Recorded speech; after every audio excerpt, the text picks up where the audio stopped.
Hey guys, welcome to the Saturn Jet Garage. Today we got a 2006 Saturn Ion shift linkage cables. I ordered a set. It's been getting harder and harder to shift lately. I'm pretty sure it's the cables, but just in case, when I went to pop off this end here, I wanted another set just in case that broke. Almost impossible to get to any of it from up top here. That's the guy right there. I popped it off. That's all they do, they just pop off. I was worried about if that broke, then I'd need cables anyway. Let's see. There's two cables, but this is the main shift one. And once I popped this off, I was glad to see that this is back and forth into the transmission easily and freely, and it truly is the cable that's got a lot of tension. Some days it would be okay, other days it would be almost impossible to shift. Now there's another cable there that's fine, but that changes the range of the gearbox, so it's a whole, you got to replace both.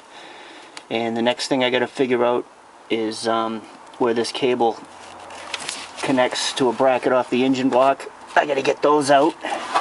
And then I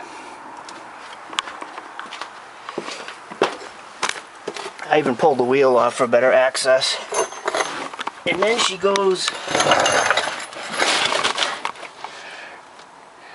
almost under that shield. There's a little clamp I have to get loose.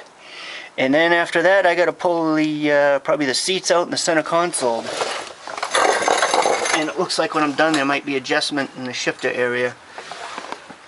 But I have to be able to shift, so this is what I'm into.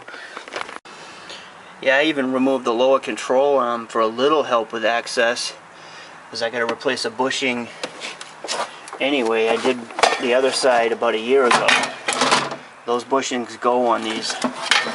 You can get two new ones for about 60 bucks. Makes a world of difference on these cars.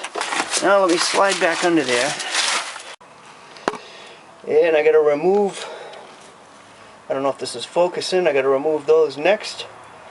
And then I got to start doing the interior stuff. And then reverse. So hopefully it goes together easy once I figure out how to get access to everything. Yeah, these cables, I got them through GM. They were about $110. My next issue was when I get into the shift area, those ends are threaded. I think I might have some adjustment stuff to deal with, but I'll fall off that bridge when I get to it. Okay, removing these from the bracket. These spring back. Let's see. And getting those sprung back a little wedge with a screwdriver somehow locks them into place, so that was a good thing to find out. Now I'm working on this under the car. Here's the part of the exhaust, and there's a heat shield. I bent that back, and that's where that little guy is there. That's 10 millimeter.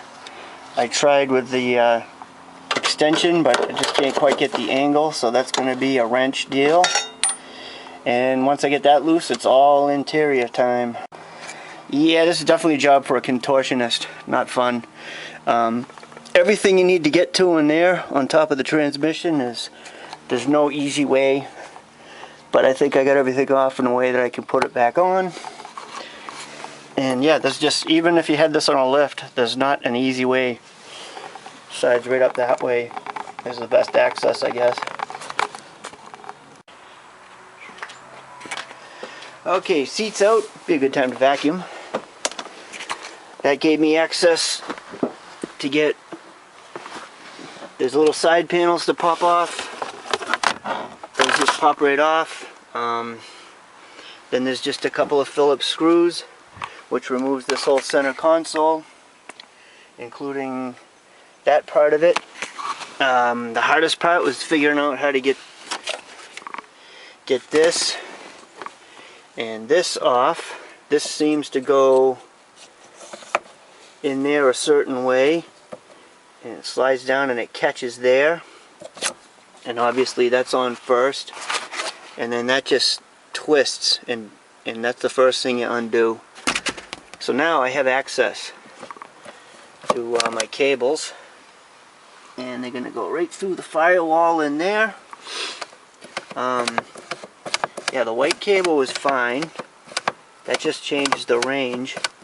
But this one here, now the other end is disconnected from the transmission and it's still very stiff. And you can kind of see that cable where it's braced moving back and forth. You can really see it there. That's definitely a cable problem. And I had just talked to somebody recently with a Saturn View, same thing. But she had to pay to have these done, and I don't even want to know. Probably at least 8 hours labor. Maybe more, I have no idea. I don't know what it books for, but it's definitely a day job, if not the weekend.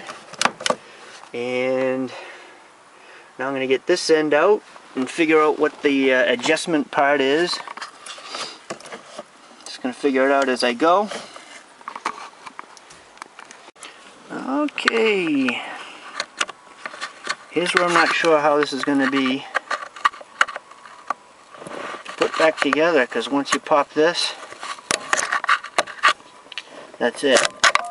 There's your cable, and there's a lot of adjustment there, so that's going to be interesting. And then I assume this just pops out like that. So I'll work on that. Once I release those, it should pull right through the firewall, and then it'll be time to insert the new one. And this will be my concern, getting this adjusted. Alright, new ones are in. They popped right on. They went into that bracket fine. I got that bolt in there, and the shielding moved away.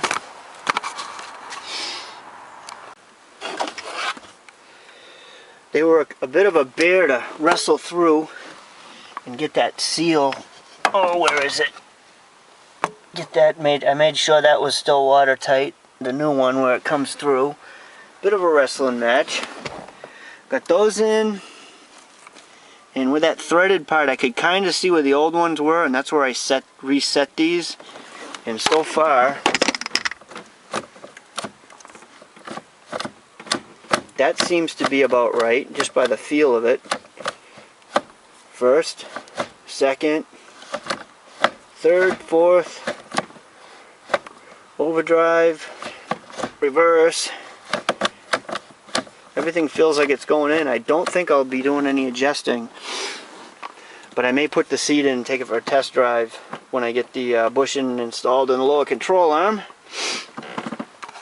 before I put the center console back in.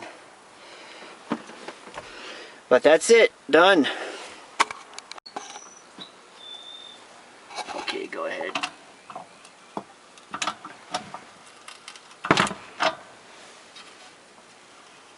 Let's try that.